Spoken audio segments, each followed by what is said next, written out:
sous état d'urgence sécuritaire depuis juin 2022 en raison des attaques des groupes armés et autres criminels. Les populations de la région des savanes continuent de porter leur croix. Entre la pression de ces groupes armés et les raquettes des forces de défense et de sécurité, l'étau se resserre sur les civils qui ruminent leur douleur.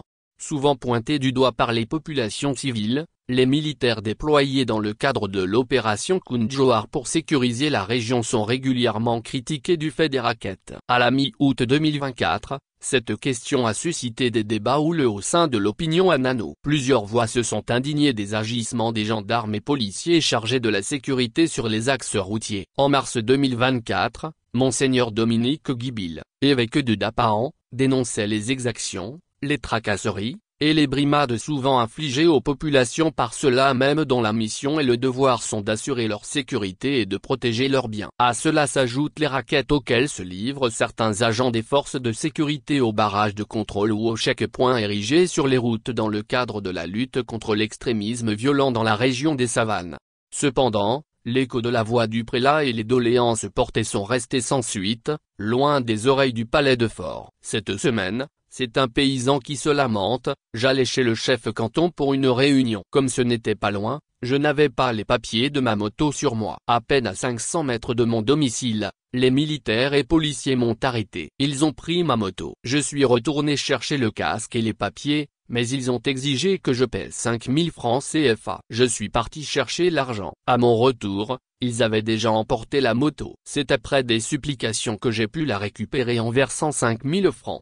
Sans obtenir le moindre reçu. Le témoignage est d'un homme d'une quarantaine d'années, dont le visage traduit la profondeur de sa douleur. Selon plusieurs sources, ce genre de plainte est légion dans la région. Un frein à la collaboration. La lutte contre le terrorisme nécessite une collaboration parfaite entre les populations civiles et les forces de défense et de sécurité. Mais dans un pays comme le Togo, où les relations entre les deux entités sont marquées par des précédents douloureux, cette collaboration s'annonce difficile.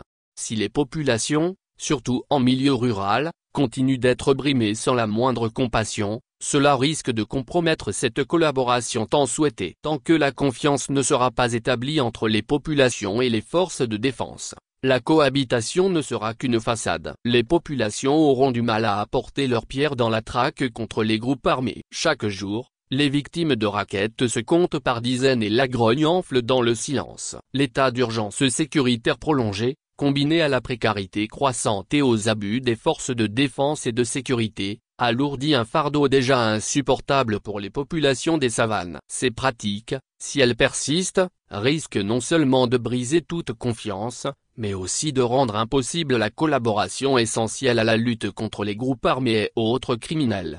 Pour desserrer cet étau qui étrangle les populations, il est urgent que les autorités prennent des mesures pour mettre fin aux abus et restaurer la confiance dans cette région meurtrie.